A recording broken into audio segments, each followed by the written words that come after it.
the Brain Slut. Brain Slut, yes. And you read it? Yes, I did. Yes, yes. So unlike the Tudo Grande and Bug Tussle, this is still very character driven and a very, very challenging performance. But it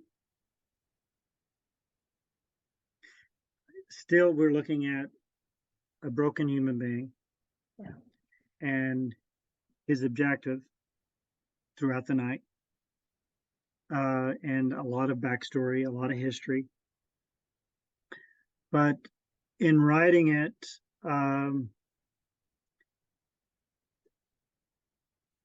there's, instead of being a dialogue heavy script, it's more of a, almost more of a visual cinematic experience than it will be a dialogue heavy. I mean, there's there's a lot more locations. There's a lot of scenes without dialogue at all. And I think it's, from what I'm learning more about, I mean, even though I love shooting, like Tudo Grande, I think took 5 hours. We shot Bug Tussle in a day. This is going to take probably a week because it requires a lot more setup. There's a lot more visuals are very, very important because of the circumstance this character is dealing with. So in writing this, yeah, I think it's a step up for me as a writer for cinema, where I'm really looking at motion pictures rather than character study, simple one location, let's shoot it. Because it's eventually what's going to lead into a feature. I'm not sure what the first feature will be yet. I've got probably 4 scripts and 1,000 ideas, but I wanted to really explore a short that is not just character driven, but more of a cinematic visual experience. Because the other 2 films have been mostly performance. And yeah, there's some great sound design, there's some great photography in it, music, you know, that is very effective in helping tell these character stories. This one's got a lot of great visuals, and you know, I've not to be a spoiler, but you know, I'm playing with color, I'm playing with symbolism, I'm playing with metaphors. There's a lot of things going on throughout the night. Yeah. That I think is more of a cinematic experience, visually, musically, until you, and again at the end, there's still a bunch of questions. Yeah, I think you're playing with reality in a way with Brain Slut, right? Because I don't know what it's gonna look like, but my sense is that it's like we're gonna see kind of what he's seeing, what the character is, what he's experiencing on the inside. How is that? Right. Yeah.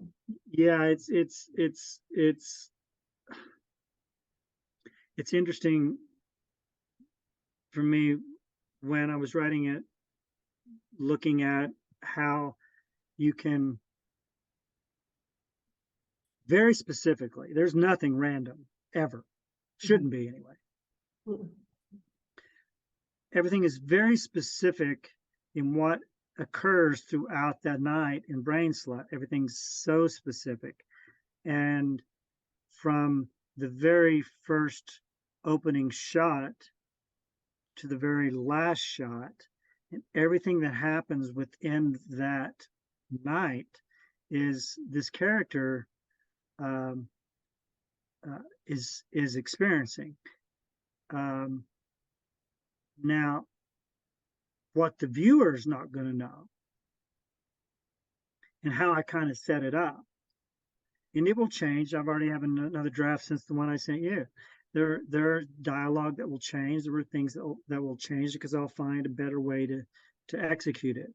I'll find a better line that is simpler and better. But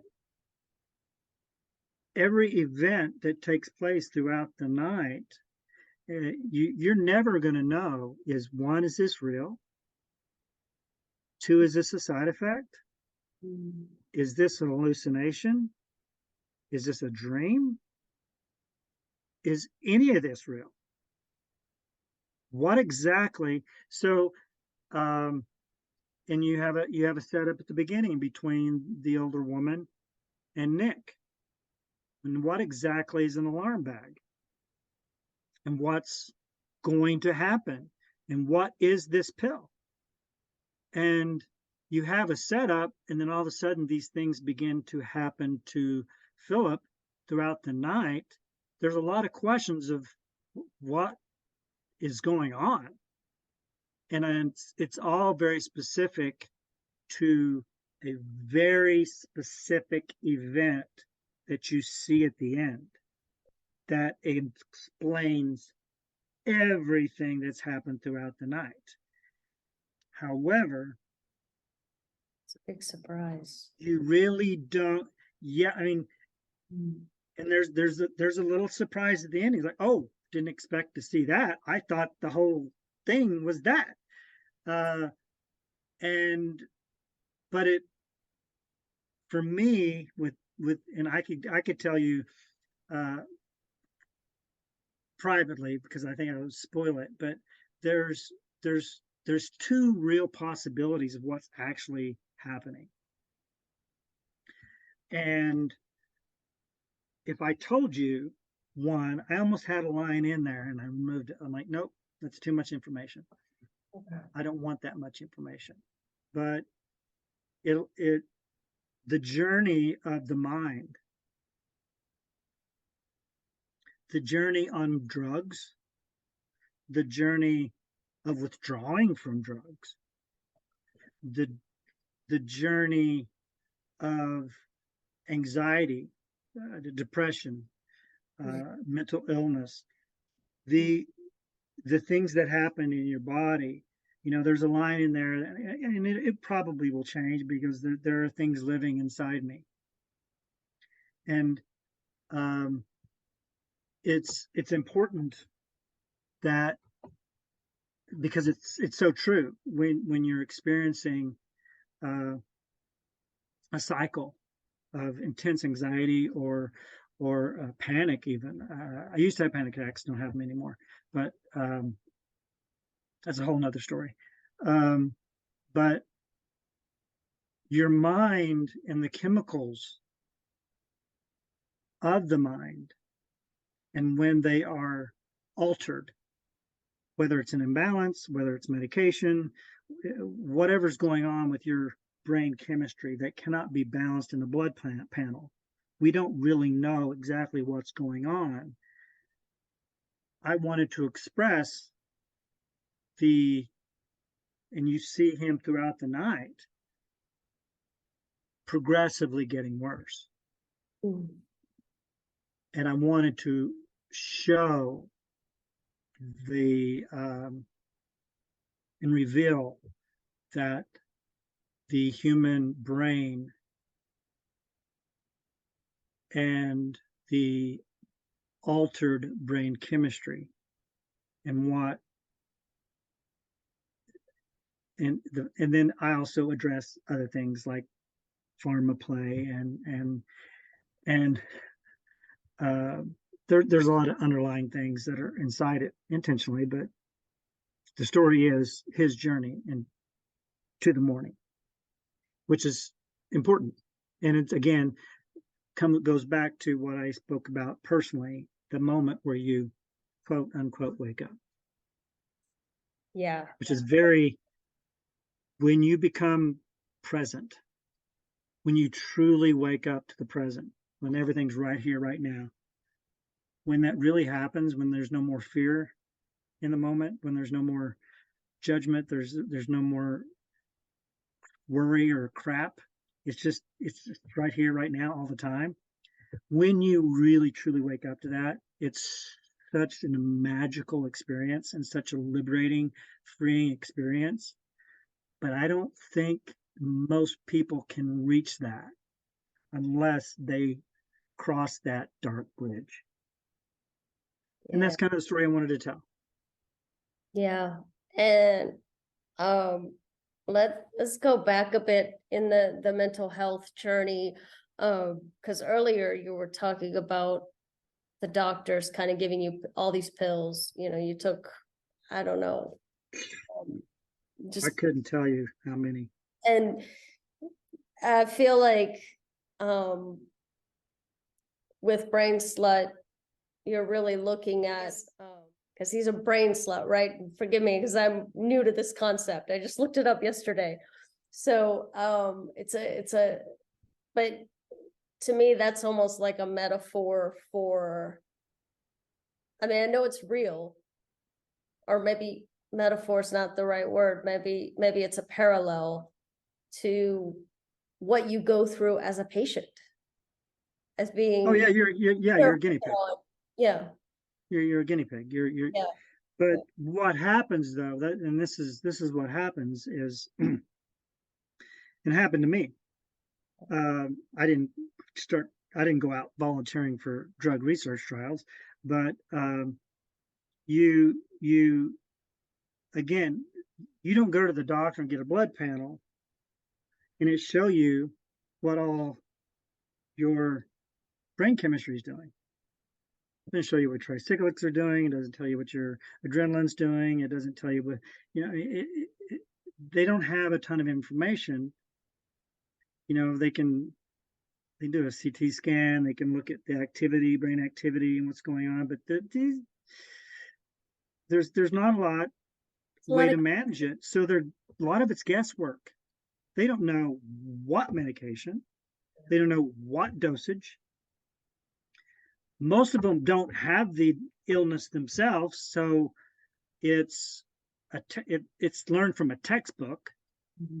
So you're going to have to be good. You're going to have to be insightful and aware, observing behavior of a patient and what's particularly wrong. So then you have to start playing with meds. And like I know so many people who are clearly not doing well, and their primary physician will just randomly prescribe them antidepressant. And I'm like, well, you're not qualified to do that. I mean, you can tell if I have a sinus infection, but you know what? When you're dealing with brain chemistry, you need a specialist and you need a good one.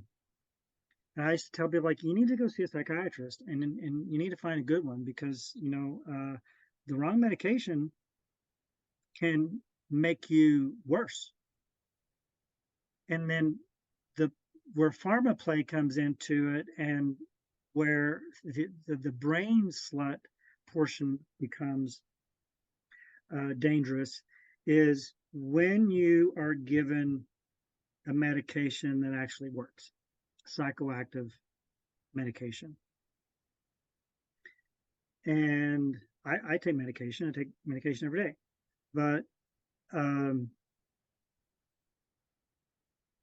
when you've lived a life of anxiety and fear and depression, and all of a sudden a pill makes that go away, it's very dangerous. And that leads us to addiction and all kinds of other problems in our society. But let's look at the reality is I don't care if it's Xanax or heroin, they just want to feel better. I mean, that's the ultimate goal. I'm unhappy, I don't feel good, and this makes me feel good. You're sick, and the medicine makes me better. So, so when a physician, and particularly a psychiatrist, um, wants to find out what's going on. So when you're experience, I mean, the first time somebody gave me a benzodiazepine, I was like, oh my God, it was euphoric. I'd never felt so calm and relaxed my entire life. Is this how normal people feel? Because this is amazing. And then eventually, there was at one point I was on, I think, 6 pills a day, sometimes some of them twice a day. And then you felt toxic. And then you drink on top of it. Then you're a complete mess. So what happens is that journey of trying to figure out what's going to work for you. What can you do? What can't you do? Lifestyle changes. There's so much of a process. But when this book, where I've actually found the term brain sluts, called Guinea Pig Zero, it's a fascinating book, and it talks about how people who are inner, it could be, for instance, the character Philip in Brain Slut, he had a traumatic event that emotionally, physically damaged him. And in the hospital, he's being treated. He's, given medication. He's in rehab, physical, that impacted brain activity. So how Western medicine works is meds. It's how we fix things. So this particular character, and I understand it from my own experience, is that you could very easily, and I think that's why we have such a problem with drugs and alcohol, and particularly in the States, is that's how we fix things. It's readily available. It's easy to get. And there's such a stigma attached to it, which is unfortunate, because you have to, again, look at it. People just want to be happy, and it makes them feel better. And I think we do have to address, why are you so unhappy? Because I think we are an unhappy nation. And I do think people run around with a bunch of hate and anger and anxiety and fear. And that's what you see on the news. That's what you see on the television. That's what you see out in the world. And yet we don't just discuss and say it's perfectly normal to have a bad day. Yeah. It's perfectly normal to be anxious sometimes. Yes, some people have different struggles that do need to be treated, but there are other ways to treat it and become present and mindful than becoming an addict or a brain slut, to where you are actively seeking out drug research trials for drugs every opportunity you can get, so you can stay high, to avoid what's real. Even though what's real may be unpleasant, there is a way out. So that's where Brain Slut came from, because there's a lot going on. And I love the fact that he has a drug agent too. It's just so typical. Yes. Is there a connection between Brain Slut and Second Sleep? Yeah, it's the same story. Oh, Second Sleep, well, it's a different script. okay. Entirely different script. Same story. Second Sleep never got completed. Okay. We had shot. I know we'd shot the opening scene with actor Fred Lane. He's a good friend of mine. So he came up. He was playing Nick. We had shot that opening scene, and I really prepared for this role, and he was a mess, and I was kind of a mess too. Um, then I think during the production, the co-director was just kind of disappeared, and we don't even know where the footage is. Oh, wow. So it just didn't get finished. So we he had made a trailer. We were all very excited about it. There was a lot of press about it. And so this is the opportunity to retell, well, actually tell the story in a short form and really examine the potential to make a feature story, because there's a backstory and a lot going on with Philip. And so yeah, it's the same. And I changed the title. Bracelets are actually very, I want to know what that means when I see it. Like, what is that? Second sleep was simply a metaphor of, I don't know if you term, when people used to do a lot of their trading in the middle of the night when it was cool. So they would go to sleep, wake up in the middle of the night, do their trading with their wagons and horses, and then when it was cooler, then go back and have their second sleep. Okay. And I thought it was a fantastic title of he's asleep. He was born and was awake. Now he's in his second sleep. And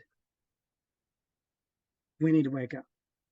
Yeah. And I thought it was, but I just think Bracelet, it's going to have a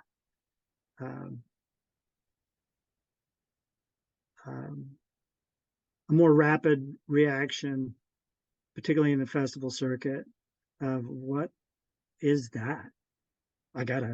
Is it a horror film? What is it? Yeah. Yeah. Yeah. Yeah. It's enticing to know what Yes. exactly a bracelet is. Mm-hmm. Second Sleep is, even though I still love the title, is, I think it's like, it could be a wallowing melodrama. Yeah. Yeah. Yeah. Yeah. No, I like the title Bracelet. Because it got me, I immediately went and Googled it. So what is a bracelet?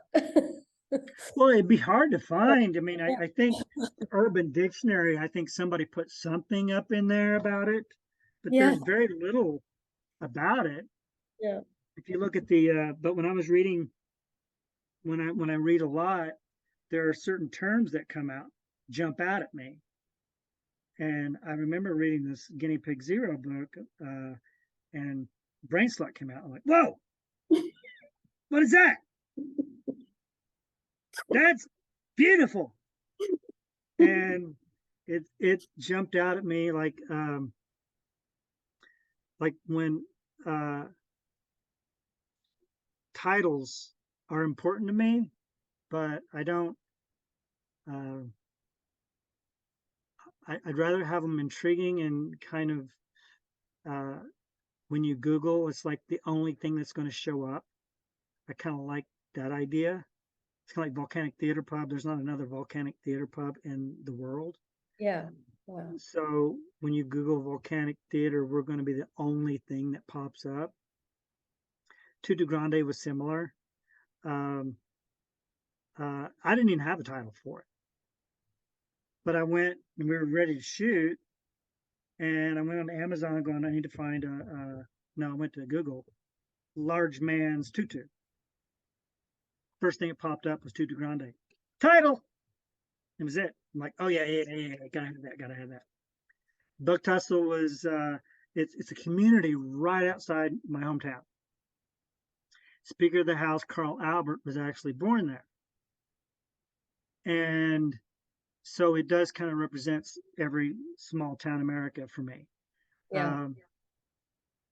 It also the reference to the Beverly Hillbillies, which is ideal for them dreaming to go to Beverly Hills, where they're not really going to fit in. And also, I think we talked about that. I love the idea that fighting with bugs and tussling with bugs is very similar to always dealing with your demons. So brain slot, I think, is the same thing. It's like I don't think there's going to be anything else on the internet Yeah. except brain slot. If you bug tussle, there'll be other things that pop up. But Yeah. if you do a bug tussle movie, it's the only thing that's going to pop up. Yeah. The titles are important, but I think you really got to be careful and not, people do it all the time. It's so generic. Even the name of their business, Yeah. you be original, Yeah. because when you're dealing with the world of the World Wide Web, you need to be found. So you do have to consider a title. True. All right. So speaking of the Volcanic Theater Pub, it came out of you had the Actors Realm, and that was all kind of tied in, right?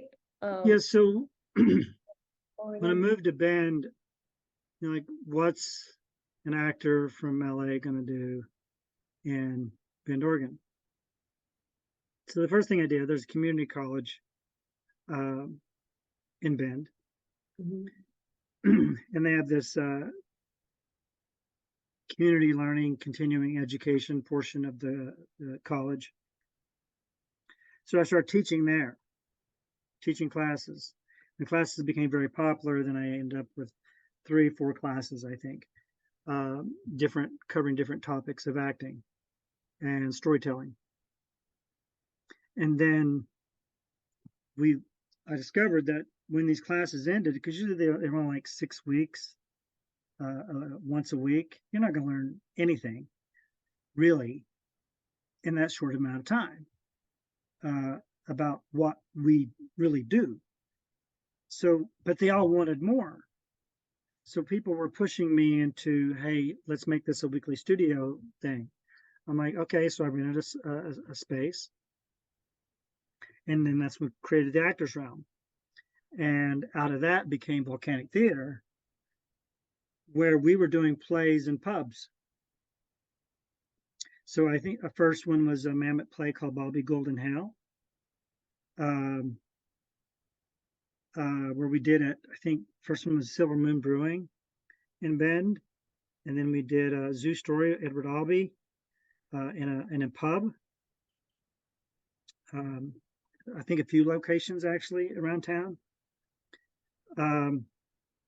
And these were all using my students, and I would be there on their stage because most of them had zero experience.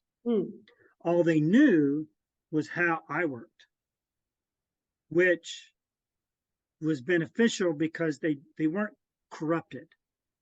You could take somebody's been doing community theater for 20 years. It's going to be impossible to say, stop that. Don't do that. Bring it down. They'd have to relearn the entire craft because they've been taught to present, which is actually the opposite experience. So it was beneficial that knowing that the audience is just the flies on the wall. They're just in the room. They're overhearing their performances. It's just between you and me now, man. Just you and me. All we have to do is be together. You need to want something. I want something that's conflicted, and we're going to have drama. And once they learned that, when we started doing the plays, one of my students is a dear friend of mine, still is, was an architect, and he wanted out. of, He said to me one day, "Hey, you know that pub theater thing you always talk about?" I said, "Yeah." He goes, "You want to do it?" I'm like, "What?" He goes, I'm gonna leave my job and open up this theater with you." I'm like, "Okay." I said, "Let's do it." And so we had to find a location. And he'd been in a couple of plays with me, Zoo Story and Bobby Golden Howe. He was fascinated with the idea of having a pub theater. Um, and it grew uh, from like when we first opened, we were doing film screenings and live theater, live music. It just blew up because um, I don't think one they experienced a great deal of theater like what we were doing. In fact, it's pretty rare anywhere you go, but they certainly have experienced something so real. May not have been their thing, but they knew it's something. Whoa, this is dangerous. It's suspenseful. It's intense. Um, the space itself, because he was an architect and I was essentially a contractor. So he would go, "Oh, I think we need to do this." All right, I'll put it in. And we essentially built it ourselves. So we found an old warehouse, built it ourselves. We were most of the labor, and then we opened up a theater. did I lose you? Uh-oh. Okay, I think we're okay. We have about 7 minutes left. Okay. If you're okay with it, I'd love to keep going, but if you have to go, I totally understand. So, We can keep going. I have yeah. nothing going on. I gotta make a couple phone calls, but later on. But yeah, we're good. Okay. Yeah, so the Volcanic Theater Pub, that's pretty incredible. And now that's kind of, that chapter is closing, right? I mean, Yeah. are you still kind of, you're not involved with it at all, or it's done? Yeah. I mean, yeah, selling it was the whole point was to get out. Okay, okay, I mean, I still deal with emails, yeah, messages, and things like that. Um, pretty much every day. I have to explain I'm no longer the oh I'm no longer the owner. I'm no longer the talent buyer. I'm no longer the manager. Um, and agencies and artists still contact me and say, "Hey, can you help me with this?" I'm like, "Dude, I'm out." You know, and I think it was in short, pandemic was for any theater, any gathering place was tough because, especially in Oregon, you're shut out. You're done. You cannot open. And that was for a year. Then, oh, you can open for half cap. I'm like, well, I don't have anything to put on. And is it safe? And yeah, then, oh, then you're closed again. Then yeah. you're open back up. And then, like, and it was so stressful. Such. And that, in addition to not doing any performances, any play performances, and film screenings. I mean, we did some film screenings, but opening up the pub theater was always about having theater. Everything else was a bonus. Um, but we got so popular so quickly because we designed the room uh, with with acoustics in mind first, and aesthetics became second. We wanted to keep the warehouse black box feel. We wanted to sound good. We needed the sound to be soaked up. So especially in the theater with actors talking at a normal volume, you wanted everybody to be able to hear it. But it really translated really well to music. People loved playing in the room at agencies. And all of a sudden, I don't know, within 3-4 years, we were doing 250 events a year, maybe more, because we were so sought after doing live music and other type of live performances, where I didn't have time to rehearse, or I didn't have time to go, oh, I need to set aside 3 weekends so I can do this play, because everything is booked so much in advance. And so when you're booking these emails and they're just coming in every day, you get hundreds of emails. You're just like, okay. I became a booking agent. I became a talent buyer. And it was fun, but that's not who I am. And Yeah. what I learned is, and isolation is a big thing for me, is when you isolate me away from people, away from connectivity, away from self-expression, artistic expression, I don't do well. I Yeah. need to have that. So being at the theater and around people and around other artists, whether it's music or whatever, was still healthy. But it got to a point where I was just not, I mean, I'd shot a couple little short films with these, but I wasn't pursuing what I think I was supposed to do. Yeah. So it was time to give it up. That And makes it sense. was, it was your baby, and it was kind of a tough decision to go, okay, I'm out. But the future and the potential for everything that's the doors that are opening up for me now is so much more exciting than running a theater in Bend, Oregon, because I'm going to be all over the place. I mean, I'll probably be a festival director for a film festival. I'll probably be a music agent, just booking talent. I'll probably be working as an actor again. Probably doing more theater. I mean, it's just opened up a whole bunch of opportunity again, which is very exciting. And I'm traveling a ton. I mean, it was the right choice. Yeah. Yeah. Not that it was essential to the community and important to the community, which I'm very grateful for. And I think they were very grateful for the theater.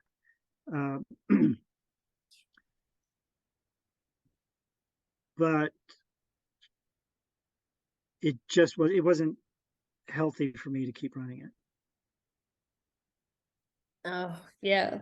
So less than a minute. So I guess it's time for us to do another link, if that's okay. Sure. Okay.